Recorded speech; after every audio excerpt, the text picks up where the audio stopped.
Les nuits noires de l'âme, les passages obligés de l'éveil. En effet, l'éveil n'est pas une lumière douce, graduelle et continue, comme on pourrait l'espérer, comme souvent on le croit, mais ça ressemble davantage à une succession de nuits noires, donc, au cours desquelles l'âme passe véritablement des initiations. Alors, pour commencer, déjà peut-être cette remarque à partir d'une question où il pourrait y avoir un paradoxe apparent. Pourquoi une nuit noire de l'âme? Si on se souvient un petit peu de ces cours de français et des figures de style, ça va faire sourire certains, mais vous savez comme moi que nuit noire, c'est un pléonasme. On répète deux fois la même chose. Pourquoi préciser cette idée que la nuit est noire ou obscure? Par définition, elle l'est déjà. Et pourquoi le mettre en opposition, hein, ça s'appelle un oxymore, avec l'âme qui, elle, est le principe de lumière, principe de conscience. Ce serait comme parler d'un soleil obscur ou d'un jour sombre. Alors est-ce que c'est juste une formule poétique? Non, je ne crois pas. Euh, Ce serait plutôt, je pense qu'il faut le voir comme ça, comme une véritable formule alchimique. À savoir que la lumière et l'obscurité doivent se rencontrer. L'idée n'est pas que l'un l'emporte sur l'autre, c'est pas un combat de mise à mort. Nous sommes dans un monde de dualité où les deux principes opèrent en coopération. L'idée est plutôt de voir en quoi finalement l'un nourrit l'autre et vice-versa.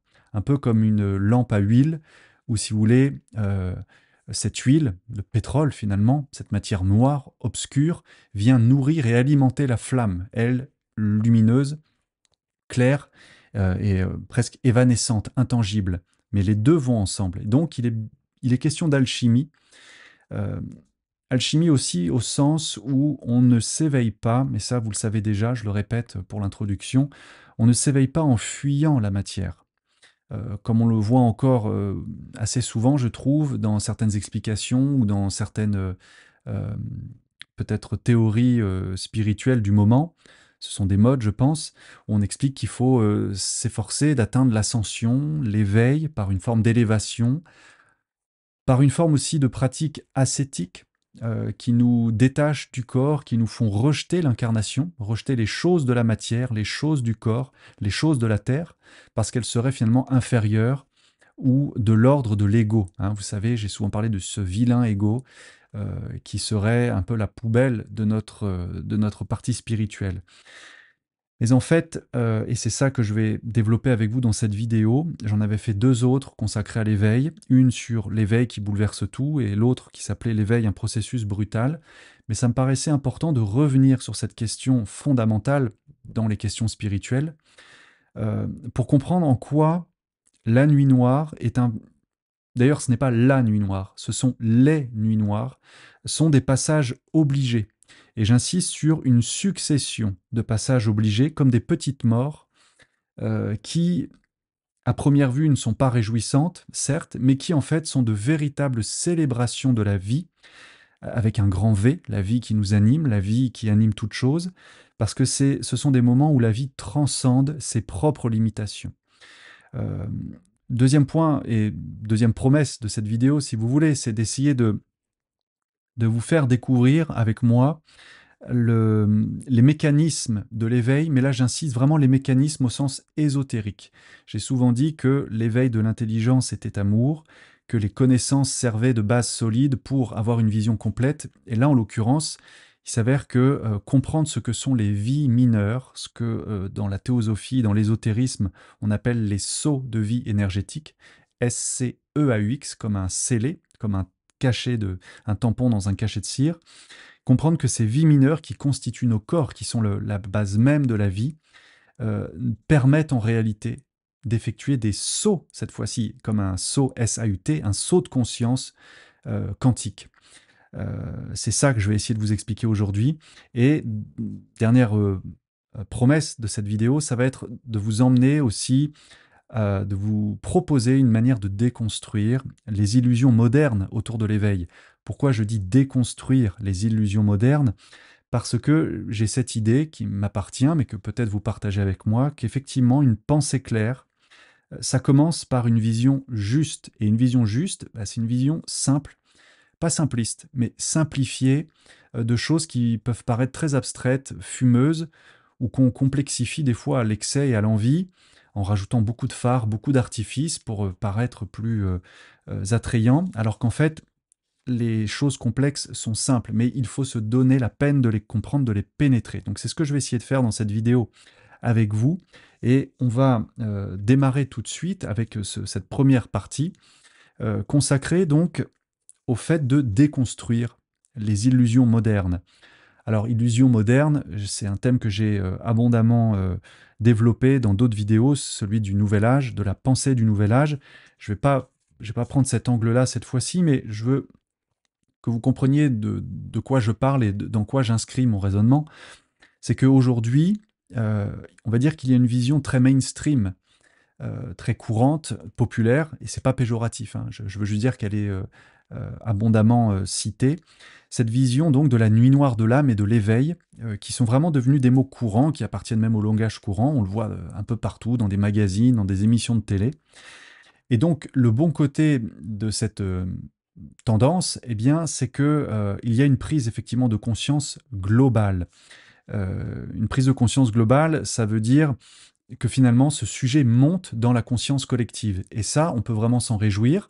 C'est le signe qu'il y a une forme de manifestation, on pourrait dire ça comme ça, dans l'espace de conscience, dans l'espace médiatique, comme on dit aujourd'hui. Et ça, c'est le bon côté des choses. Bon, pour autant, hein, vous savez toujours que ça marche par opposés complémentaires, il y a du bon, il y a du moins bon. Le moins bon pour l'instant, c'est que beaucoup de personnes croient encore, et ça je le vois dans mon expérience directe, dans les consultations, dans les échanges que j'ai via les nombreuses publications que je fais, beaucoup pensent encore que la nuit noire, déjà il n'y en aurait qu'une, c'est un phénomène unique, et qu'elle serait finalement l'expression d'un choc existentiel du type deuil, rupture ou maladie. C'est-à-dire qu'on limite la nuit noire finalement à un facteur de la vie, un facteur à une crise de la vie, crise existentielle, mais qui toucherait seulement, je dirais, notre rapport au quotidien, à la vie matérielle, à notre vie de tous les jours. Une rupture, je le disais, la perte d'un emploi, une maladie, euh, peut-être un changement brutal de situation, en tout cas, quelque chose où les gens disent, voilà, il y a eu un avant et un après, j'ai dû bifurquer, j'ai dû me reconvertir professionnellement, j'ai dû abandonner ou me séparer de quelqu'un, et puis on dit, ça y est, maintenant j'en suis sorti, je suis transformé, je me suis refait, je me suis découvert une nouvelle passion, un nouveau métier, je suis devenu thérapeute, je suis devenu coach, ou pas forcément d'ailleurs thérapeute ou coach, hein, j'ai refait ma carrière dans un autre domaine, mais en tout cas, on pense et on affirme bien souvent que c'est fini, ça y est, on est transformé, on a vécu sa nuit noire et on est éveillé. On est éveillé à qui on est, à sa vraie nature, à sa puissance, à son potentiel. Et c'est là où je pense qu'il y a un écueil et qu'en fait, on peut vraiment parler, pour le coup, d'une illusion spirituelle. C'est qu'on croit que l'éveil, c'est un état de perfection. Ça y est, on est passé d'une vie imparfaite, où on n'était finalement pas bien dans sa peau, où on était dans un mauvais ménage, où on avait un travail qui ne nous convenait pas, où on était dans une situation de dépendance ou toxique avec un pervers narcissique ou autre, et on pense que après avoir traversé cette épreuve, ça y est, on est devenu en quelque sorte, je ne dis pas que tout le monde l'affirme, mais on le retrouve dans beaucoup de discours, on serait devenu lumineux, on aurait traversé ses souffrances, ce serait une sorte d'état définitif, presque d'omniscience. Ça y est, je sais maintenant, je sais ce que j'avais à vivre, ce que j'avais à traverser, et je suis arrivé. Je crois que malheureusement, le conditionnement par cette culture du nouvel âge entretient l'illusion spirituelle que la nuit noire de l'âme est juste un cap à traverser. L'éveil, et c'est ce que je vous propose de concevoir et d'entrevoir ici avec moi, l'éveil n'est pas un événement unique. C'est pour ça que j'ai intitulé cette vidéo Les nuits noires de l'âme, et de comprendre que ce sont en fait des successions de sauts de conscience, qui peuvent d'ailleurs donner l'impression que ça ne s'arrête jamais. Quand on les a vécus avec un peu de recul, ou si on a eu la chance de commencer tôt, j'ai envie de dire, ces fameuses crises de conscience, on a l'impression effectivement que ça ne s'arrête jamais, parce que la nuit noire, ou je devrais dire les nuits noires, ne sont pas en fait euh, des moments uniques, ce sont pas des crises isolées, mais ce sont c'est un processus initiatique récurrent. J'ai souvent utilisé, vous savez, cette image de spirale, hein, qui donne l'impression que quand on repasse à un même endroit, on revisite la même problématique, on revisite un aspect de notre vie qu'on connaissait, mais à un autre niveau. Un autre niveau. Sauf que pour gravir et avoir un aperçu plus global de la même question, c'est un phénomène à double détente. Pour monter en champ de conscience, on va devoir descendre plus profondément au cœur de la matière, au cœur des ténèbres et de l'obscurité. Et donc, ce sur quoi je veux bien insister dans cette première partie, déconstruire les illusions modernes, c'est que pour chaque nuit noire, il y a en fait une descente plus profonde dans l'ombre qui va se faire. Faut pas que vous en ayez peur, et je suis pas là pour avoir un ton alarmiste et vous dire attention, ça va chauffer, ça va être encore pire, mais c'est essayer d'ouvrir votre compréhension à ce mécanisme et de ne pas le limiter à un seul événement isolé. Et bien de se dire, ok, j'ai vécu quelque chose de difficile, quelque chose que moi je considère comme étant vraiment dark, comme un point de non-retour. Dites-vous que peut-être c'était une initiation et que pour la suite, il y aura encore d'autres sauts. Et qu'à chaque saut de conscience, vous allez monter plus haut dans la lumière, mais pour ça, il faudra aussi descendre plus bas dans la matière, au cœur de la matière. Si ce que je vous dis et ce que je vous explique ici résonne avec vous, vraiment, je vous invite à vous abonner à mon canal parce que si vous le découvrez, sachez que j'aborde ces questions chaque semaine. J'essaie vraiment d'apporter une lumière sur ces phénomènes de la conscience, de la spiritualité, parce que j'ai bien conscience, pour moi, c'est comme ça que je l'ai vécu et que j'essaye de le transmettre, c'est vraiment en connaissant bien nos besoins profonds qu'on peut emprunter une voie qui nous convient. Et pour connaître ces besoins profonds, eh bien, on a besoin d'utiliser notre intelligence et d'avoir accès à des connaissances. Après, on trie, on garde ce qui nous convient, mais il faut déjà avoir accès. Donc c'est ça que je me propose de partager avec vous chaque semaine dans ce format de vidéo, celle du vendredi. Ma deuxième partie maintenant, vous voyez, je vais essayer d'enchaîner sans perdre trop de temps, eh bien, c'est d'aller explorer donc un peu plus précisément ce qu'est la mécanique cachée, donc ésotérique, de ces fameuses vies mineures, de cette matière qui en fait n'est pas inerte, ou plutôt qui a une forme d'inertie, certes, mais qui est une multitude, un agrégat composite de petites vies qui attendent la conscience, qui attendent la lumière. Alors ça, si ça vous intéresse, c'est effectivement un pan de littérature que je vous invite à découvrir, que vous retrouvez dans des livres consacrés à l'ésotérisme. La théosophie en parle, mais pas que. On retrouve ça bien sûr donc chez des auteurs comme Alice Bailey ou Lena Blavatsky, mais je dirais que c'est cette vision ésotérique, comme je le disais, qui nous explique que toute la matière est composée en fait de vie mineure. Alors expliquons. Ces vies mineures, eh bien, aujourd'hui, on l'appelle comme ça du point de vue de la physique, hein, ce sont les particules élémentales, que sont les électrons, les atomes, les protons, les neutrons. Mais aussi, ces vies mineures, ce sont des points, d'un point de vue purement énergétique, ce sont des points énergétiques subtils. C'est quoi un point énergétique? Ben, vous le connaissez, ce sont des petits chakras, c'est-à-dire des petits plexus d'énergie, où converge l'énergie par les nadis, les méridiens et toutes ces ramifications dans nos corps subtils. Ce qu'il faut bien comprendre, c'est que ces fameuses vies mineures, elles sont en quelque sorte aveugles. Elles n'ont pas de conscience en elles-mêmes. Elles fonctionnent de manière mécanique. Elles répondent à des impulsions, elles répondent à des programmations. Et donc, la question, ça va être de comprendre, de savoir qu'est-ce qui les programme, qu'est-ce qui les conditionne. Alors là, je vais vous parler encore plus précisément euh, de ces fameuses vies mineures du point de vue de la théosophie. Donc ça, ce sont des notions que vous retrouverez textuellement dans les livres d'Alice Bailey, notamment, chez Elena Blavatsky aussi. Et dans le langage de Bailey, alors, je devrais dire sous la plume de Bailey, puisqu'elle faisait parler son maître, son initiateur, Joe Alcool. On y croit, on n'y croit pas, peu importe, c'est pas de ça dont je discute, c'est plutôt l'information que je prends et que je vous laisse après garder ou pas, hein, ça c'est à vous d'être juge.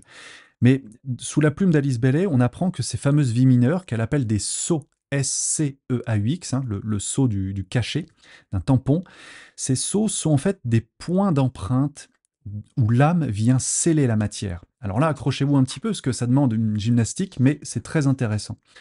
C'est-à-dire que ces vies mineures, en fait, permettent à la vie spirituelle, sachant que les deux ne sont pas séparés, hein, mais c'est juste des polarités extrêmement opposées, ces vies mineures sont là pour permettre à la vie spirituelle de circuler et d'animer la matière. Ce sont des portes, si vous voulez. Ces vies mineures sont ce qu'on appellerait aujourd'hui des vortex ou des portails. Autrement dit, ces petites vies non conscientes servent d'agents de liaison. C'est une formule que j'ai trouvée comme ça, mais c'est pour illustrer un petit peu la vie infinitésimale et invisible à l'œil nu. Ces petites vies sont des agents de liaison entre les plans subtils et la matière dense. Matière dense que l'on a l'impression comme ça de toucher, qui nous paraît bien réelle, mais on sait qu'en fait, au niveau quantique, au niveau physique, elle est constituée de vide. Mais au niveau subtil, ce vide n'est pas complètement vide, c'est de l'information. Et donc, ces vies mineures, elles reflètent, si vous voulez, à l'échelle microcosmique, eh bien, elles reflètent ces mêmes vies majeures, donc ces sauts SCEAUX de vies majeures, par lesquelles la vie anime ses créations. Donc là, c'est celle que l'on voit dans l'espace, des étoiles, les planètes, les galaxies. On va dire, hein, vous savez, c'est la vision hermétique, ce qui est en haut et ce qui est en bas, et inversement. Autrement dit, on a une carte projetée dans le ciel de ce qu'est notre carte projetée dans notre matière infinitésimale.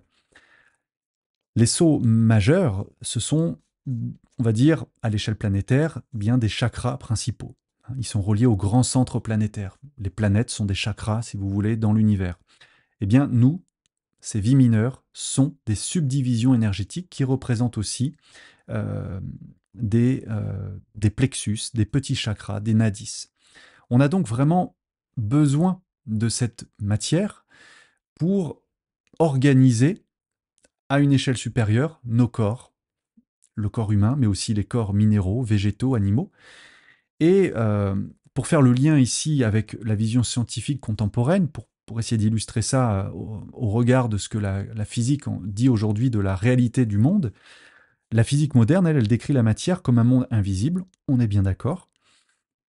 Invisible certes, mais bien réel. Pourquoi? Parce que, enfin c'est pas vraiment pourquoi, et parce que c'est, pour aller plus loin, les électrons, nous dit-on, ne sont pas simplement des billes, comme on a eu souvent des représentations. Vous savez, on nous montre des espèces de structures en plastique avec des boules, des tubes qu'on encastre pour montrer comment sont faits les molécules, les atomes. Bon, c'est une vision un peu simpliste, il la faut, elle est nécessaire pour aider notre cerveau à comprendre. Mais les électrons ne sont pas juste des billes, en fait ce sont davantage des nuages de probabilités.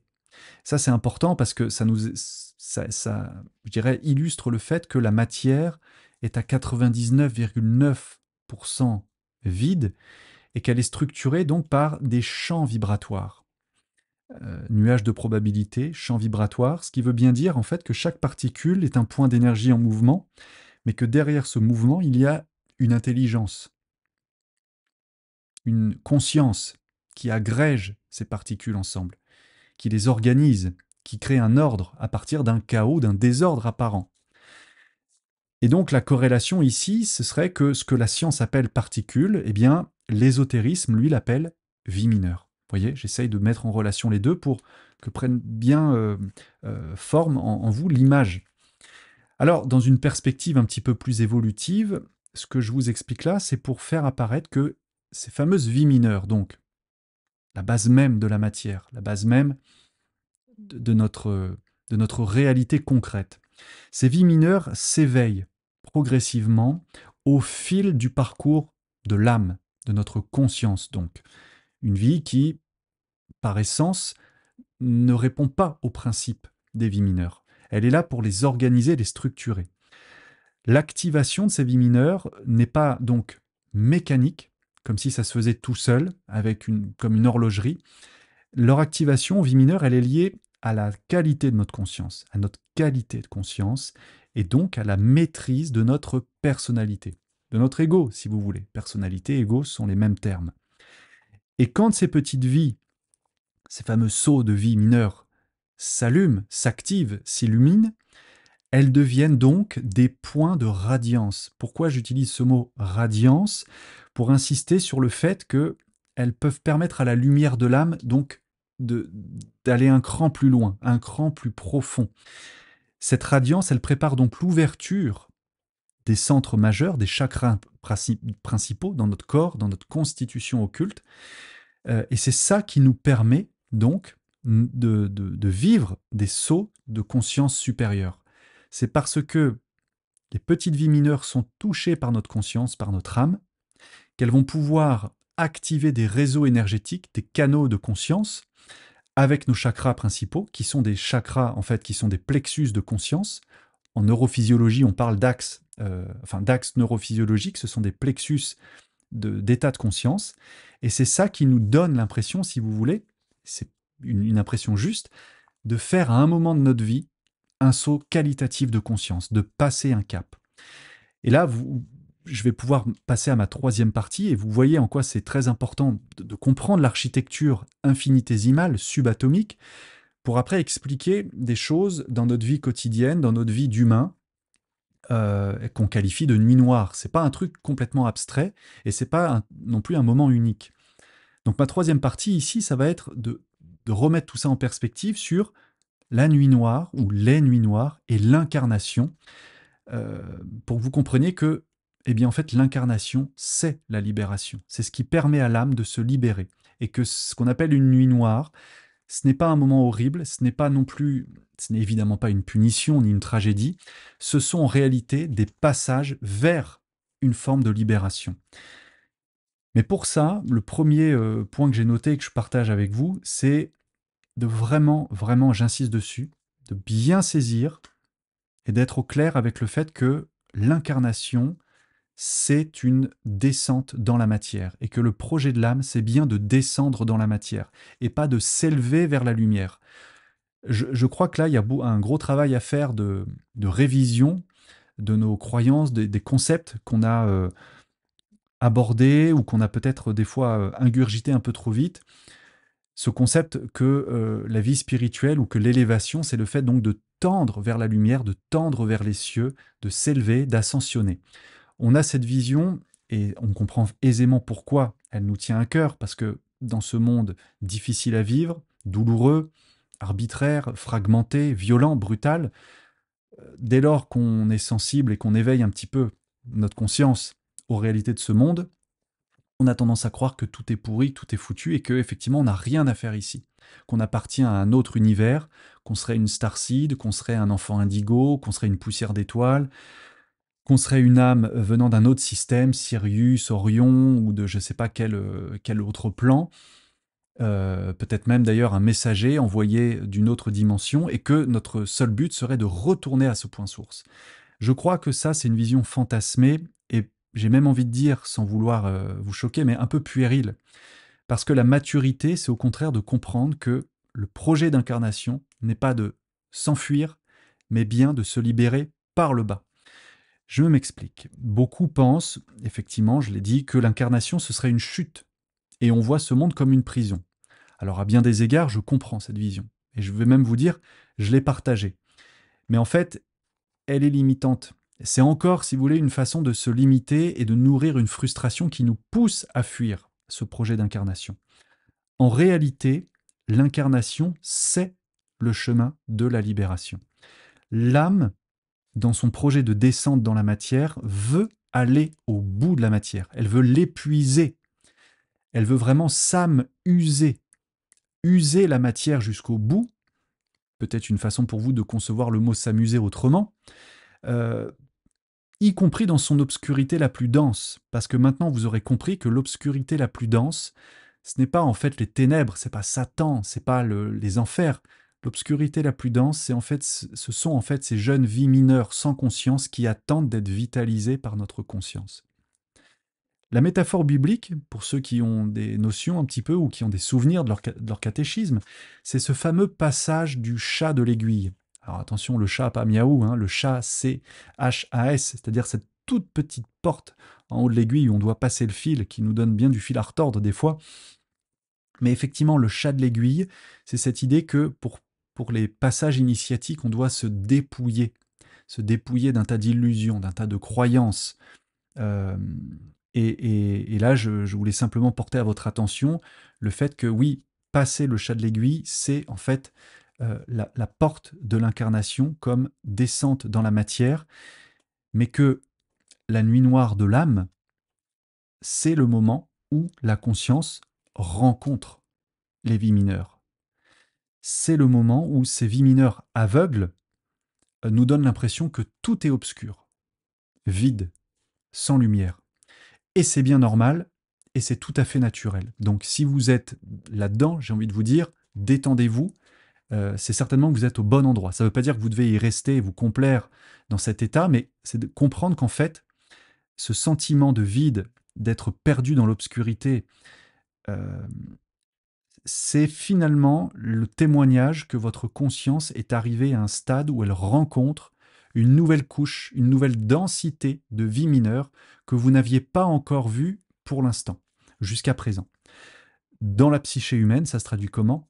Par tous ces sentiments que vous connaissez bien, si vous avez un peu de bouteille et que vous avez déjà vécu des choses douloureuses, la solitude, la perte de repères, le sentiment d'abandon, à certains égards le burn-out, mais il ne faut pas limiter non plus la nuit noire à un burn-out euh, comme aujourd'hui on en parle souvent.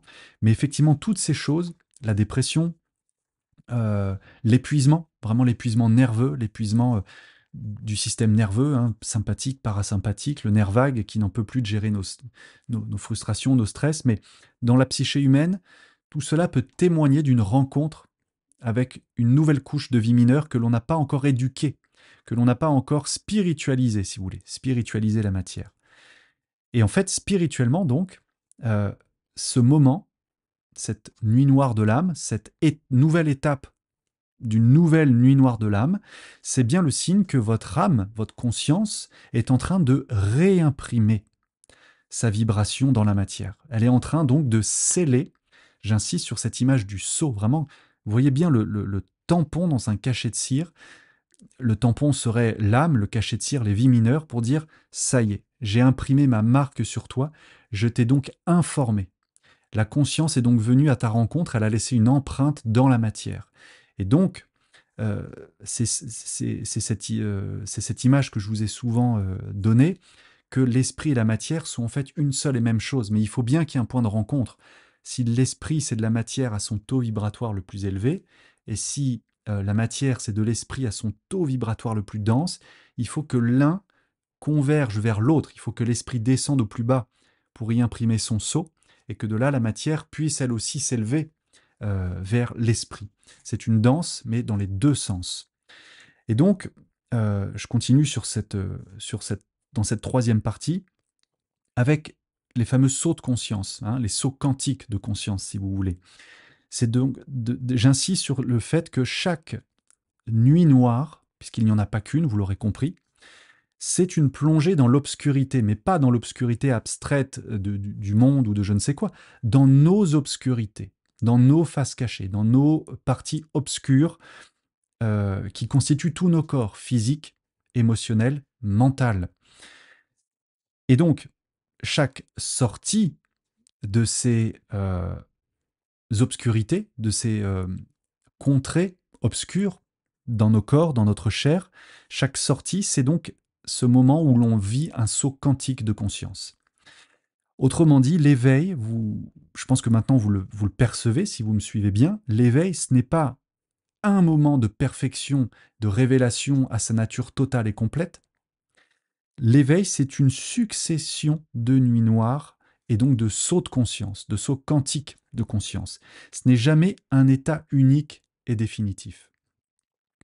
Et c'est là où j'essaye de vous emmener. C'est vers cette réconciliation terre-ciel, hein, pour en prendre un petit peu les termes du taoïste.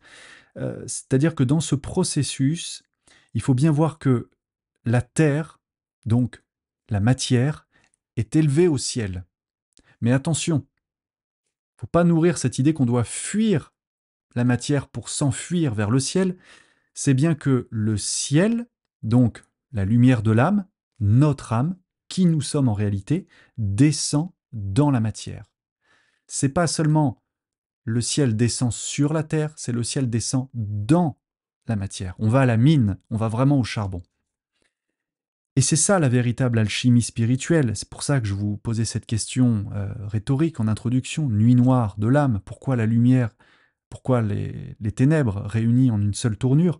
C'est que cette réconciliation ciel-terre marque vraiment l'alchimie spirituelle, celle que l'on cherche tous à vivre et à finaliser, l'union de la lumière et de l'obscurité. Et de ce point de vue-là, je pense que ça peut nous amener un gros soulagement de savoir que cette phase d'éveil n'est pas un moment unique qui doit marquer une forme de perfection dans laquelle on serait arrivé parce qu'on a traversé quelque chose de douloureux et qu'on s'est réinventé derrière, comme je le disais tout à l'heure, reconversion professionnelle, guérison après une maladie, séparation, nouvelle union, dans le couple, hein, j'entends. Ce sont vraiment des successions de crises, parce que c'est vrai que ce sont des crises, des moments douloureux, mais ce sont donc en fait des plongées en eau profonde dans la densité de nos matières, la matière de notre corps physique, la matière de notre corps émotionnel et de notre corps mental. Et ce qui explique d'ailleurs que à chaque passage, on puisse vivre des états différents. On peut vivre effectivement au niveau physique une nuit noire qui va se traduire donc par peut-être bien un épuisement physique, nerveux, un burn-out, une dépression, euh, la perte d'un emploi, un déménagement ou la perte de biens matériels, d'une fortune ou autre. Au niveau physique, ça va passer par là. Et ce sera un choc, bien entendu. Mais il y aura aussi peut-être des nuits noires, une nuit noire ou des nuits noires au niveau émotionnel. C'est-à-dire une phase beaucoup plus, comment dire, de l'ordre du ressenti, de l'émotion, de l'affect, de la sensibilité, avec des états qu'on ignorait jusque-là possibles, qu'on n'aurait jamais pu envisager avant. C'est au-delà de la dépression, c'est au-delà de la tristesse, du pessimisme, une forme peut-être de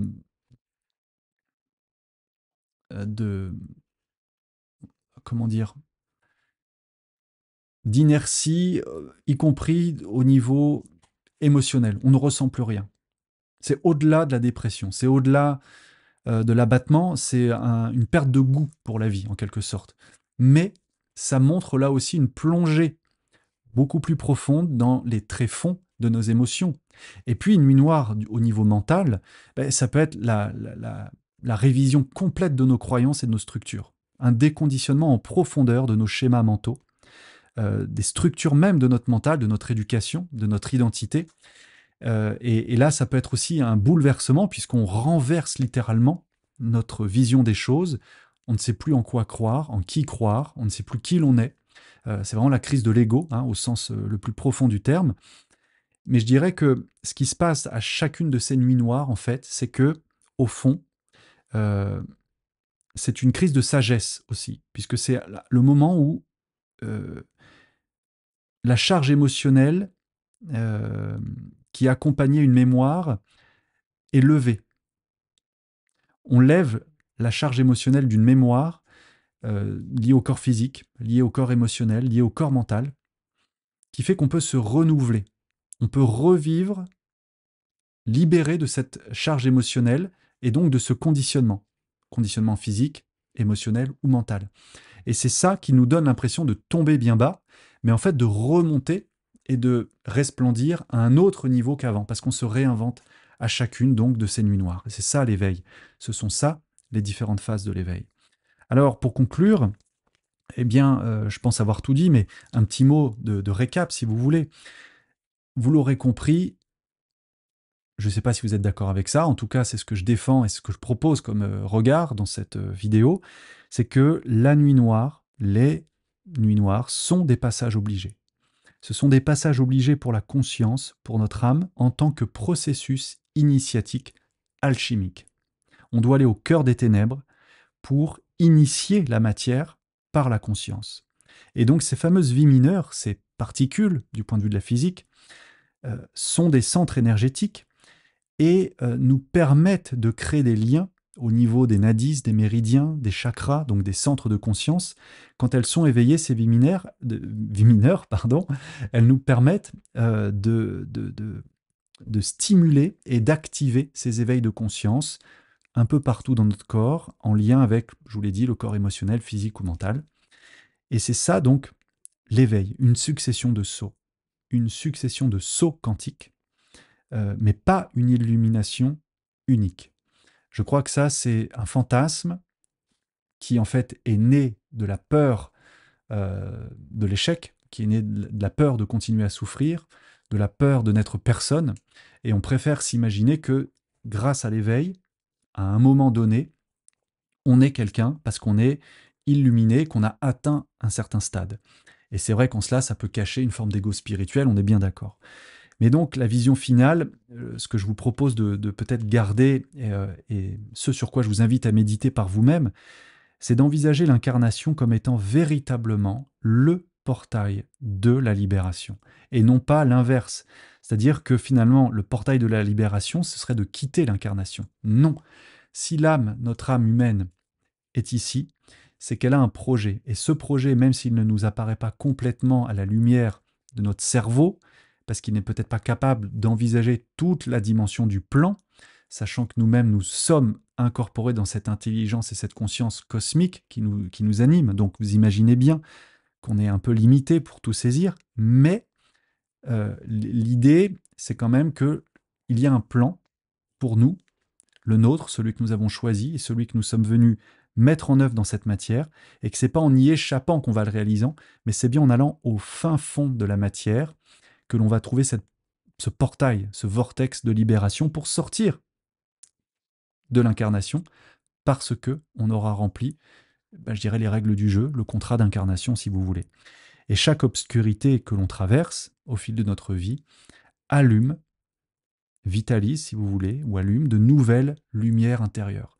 Ce sont ça les champs de conscience successifs, ce sont ça les phases de l'éveil.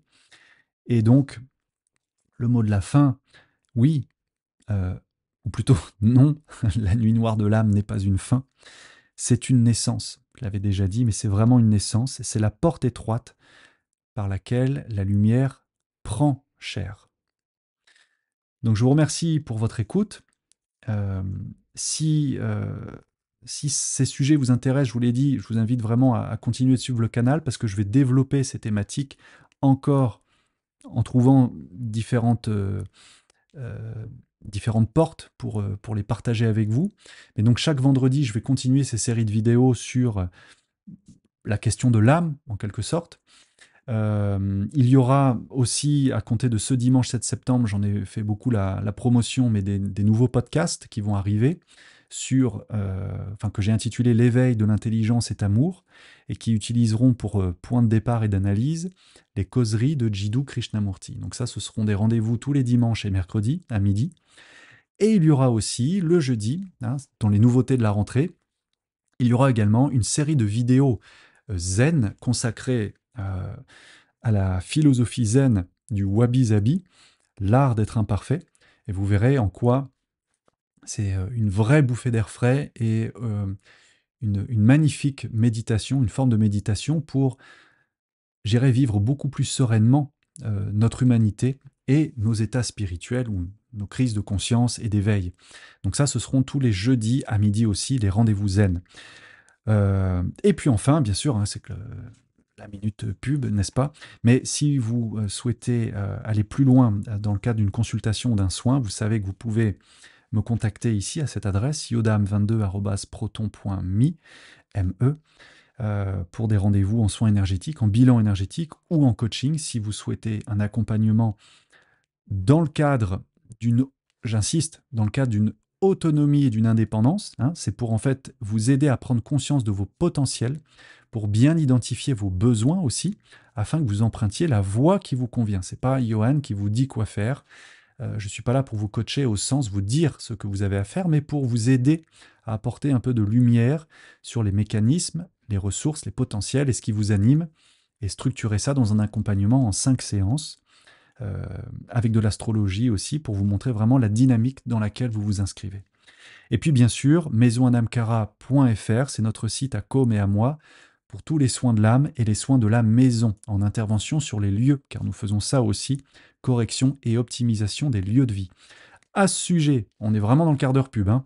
Je rappelle que les 13 et 14 septembre, nous serons au salon de Aix. Attendez, c'est quoi le titre exact? Oui, salon du bien-être et du développement personnel et des médecines douces, Arena du pays d'Aix, donc dans la région d'Aix-en-Provence, 13 et 14 septembre 2025. Donc c'est les samedis et dimanches de 10h à 19h. Nous y aurons un stand où nous présenterons les soins de l'âme et de la maison. Et nous ferons également 2 conférences. Là, je vous le dis de tête, donc il faut aller sur le site pour vérifier ça. Le planning est affiché, mais on a une conférence le samedi, pas vous dire de bêtises, mais je crois que c'est aux alentours de 17h. Et le dimanche, ouais, 17h15 le samedi et 16h30 le dimanche. C'est pas très long puisqu'on a du temps à louer, je crois que c'est une demi-heure, donc ça va vite, mais c'est pour vous présenter notre activité et avoir l'occasion d'échanger en gardant 5 ou 10 minutes à la fin pour faire connaissance et répondre à vos questions. Merci beaucoup pour votre attention et je vous dis à bientôt dans tous les cas pour un des contenus à venir. Bonne continuation, bonne nuit noire de l'âme, bon éveil.